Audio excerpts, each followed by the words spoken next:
Di musim panas yang menegangkan tahun 2025, angin konflik bertiup kencang di seluruh Timur Tengah.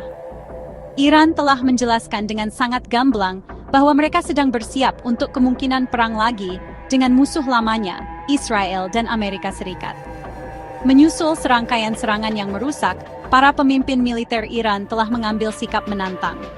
Pada tanggal 17 Juli 2025, mereka mengumumkan kepada dunia bahwa pasukan mereka siap untuk menyerang musuh lagi. Pernyataan kuat ini mengirimkan pesan yang jelas bahwa Iran tidak akan mundur. Para pemimpin negara itu percaya bahwa konfrontasi lain bukan hanya mungkin, tetapi sangat mungkin, dan mereka mengambil setiap langkah untuk bersiap menghadapi apapun yang mungkin terjadi selanjutnya. Kesiapan untuk konflik ini berasal dari eskalasi permusuhan yang baru-baru ini dan intens.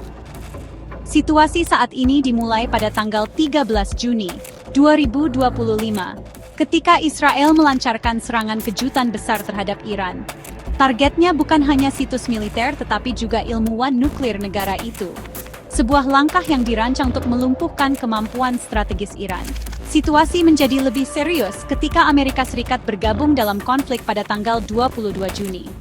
Pasukan Amerika menargetkan 3 fasilitas nuklir terpenting Iran, Fordo, Natanz, dan Isfahan. Iran tidak tinggal diam. Mereka merespons dengan kekuatan mereka sendiri, melancarkan serangan rudal terhadap target di Israel dan pangkalan udara Al-Udeid di Qatar, pusat militer penting AS. Meskipun serangan berat, kepemimpinan Iran telah memproyeksikan citra kekuatan dan ketahanan. Pemimpin tertinggi Ali Khamenei secara terbuka menyatakan bahwa Presiden AS Trump telah melebih-lebihkan keberhasilan serangan udara Amerika. Sementara intelijen IS menyarankan fasilitas Fordo dihancurkan, mereka juga mengakui bahwa situs yang sangat terkubur di Natanz dan Isfahan sebagian besar tidak rusak dan hampir tidak dapat ditembus. Korps Garda Revolusi Islam atau IRGC menggemakan sentimen ini, bersumpah bahwa serangan hanya akan memperkuat tekad mereka. Mereka berjanji untuk mempercepat program nuklir mereka, menunjukkan bahwa mereka tidak akan diintimidasi oleh agresi asing dan akan melanjutkan jalur yang mereka pilih. Tekad ini terlihat dalam tindakan pasukan militer Iran di seluruh wilayah. Iran tidak hanya bersiap di dalam perbatasannya sendiri, mereka juga memobilisasi sekutunya. Pada tanggal 17 Juli 2025, Komandan Pasukan Quds Elite IRGC, Esmail Ghaani, bertemu dengan para pemimpin milisi proksi Irak. Dia menyampaikan peringatan serius tentang serangan Israel yang akan segera terjadi, dan memerintahkan mereka untuk berada pada tingkat kewaspadaan tertinggi. Koordinasi dengan mitra regional ini menunjukkan strategi Iran untuk menciptakan front persatuan. Dengan memperkuat jaringan sekutunya, Iran bertujuan untuk menghalangi musuh-musuhnya dan memastikan bahwa setiap serangan di masa depan akan dihadapi dengan respons multifront yang kuat. Bagian sentral dari konflik baru-baru ini adalah penghancuran yang ditargetkan terhadap jaringan pertahanan udara Iran. Sistem-sistem ini adalah perisai utama negara itu terhadap serangan udara, yang dirancang untuk melindungi situs militer dan nuklirnya yang berharga. Namun, selama serangan udara intens pada bulan April dan Oktober 2024, pasukan Israel berhasil menemukan dan mengeksploitasi kelemahan dalam perisai ini. Serangan-serangan itu tepat dan efektif, memberikan pukulan signifikan terhadap kemampuan Iran untuk mempertahankan wilayah udaranya. Kerusakannya tidak kecil. Itu adalah upaya yang diperhitungkan untuk membongkar sistem yang diandalkan Iran untuk keamanan nasionalnya, membuat negara itu lebih rentan terhadap serangan di masa depan dari langit. Kerugian paling signifikan bagi Iran adalah netralisasi sistem pertahanan udara S-300 canggih buatan Rusia. Ini dianggap sebagai permata mahkota kemampuan pertahanan Iran, dibeli dari Rusia untuk memberikan perlindungan jarak jauh terhadap pesawat dan rudal musuh.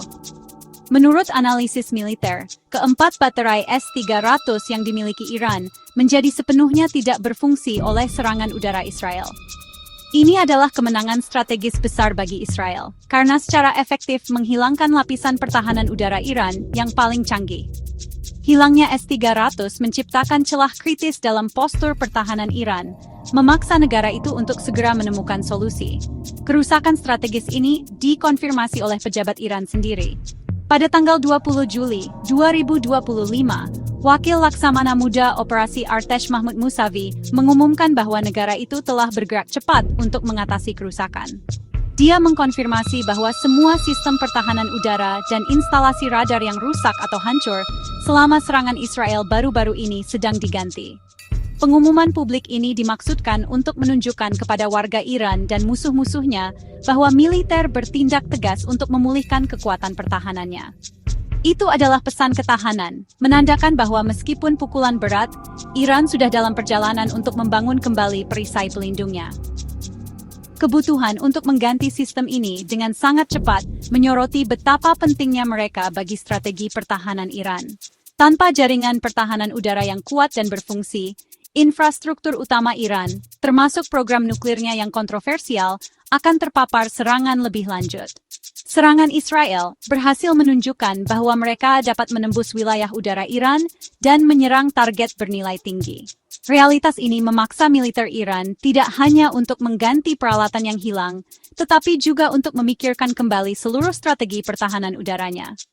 Negara itu harus menemukan cara untuk menambal lubang di perisainya, sebelum musuh-musuhnya dapat mengeksploitasinya lagi dalam konflik di masa depan. Menanggapi kehancuran sistem S-300-nya, Iran beralih ke industri pertahanan domestiknya sendiri untuk mengisi celah kritis tersebut. Negara itu dengan cepat mulai menyebarkan pengganti yang terdiri dari campuran sistem lama yang sudah ada dan teknologi baru yang dikembangkan secara lokal. Pusat dari garis pertahanan baru ini adalah sistem Bafar 373. Ini adalah sistem rudal permukaan ke udara jarak jauh buatan Iran yang telah dikembangkan negara itu selama bertahun-tahun sebagai versi S-300-nya sendiri. Setelah pengujian yang berhasil pada bulan Maret 2025, Bafar 373 siap untuk digunakan. Iran bahkan telah mengumumkan bahwa versi baru yang lebih canggih sedang dalam perjalanan, menunjukkan komitmennya terhadap kemandirian. Penggantian yang cepat dari perangkat keras militer yang kompleks seperti itu merupakan pencapaian signifikan bagi sektor pertahanan Iran.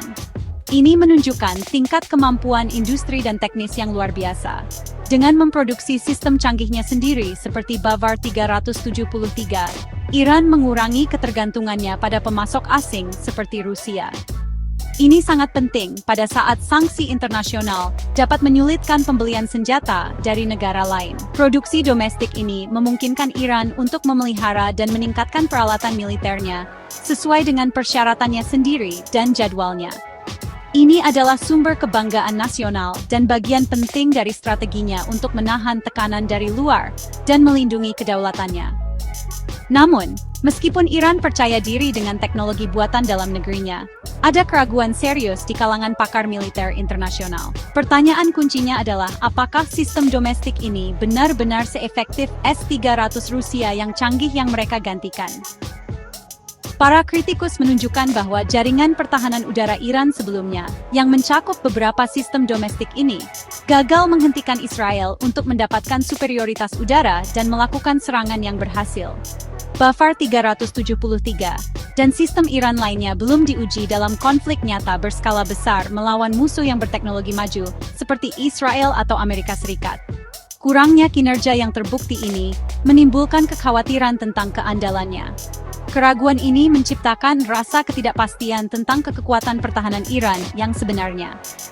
Sementara para pemimpin Iran memproyeksikan citra negara yang telah pulih sepenuhnya dan lebih kuat dari sebelumnya, efektivitas sebenarnya dari perisai pertahanan udara barunya tetap tidak diketahui.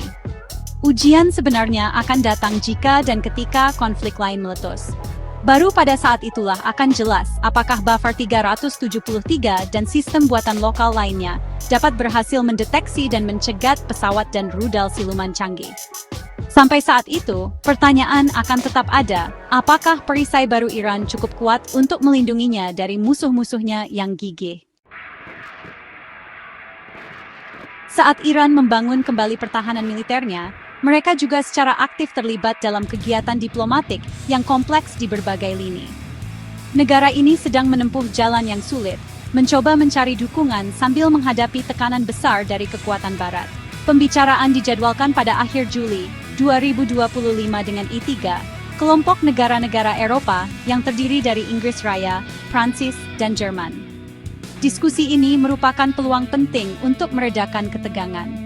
Namun, E3 telah mengeluarkan peringatan keras kepada Iran.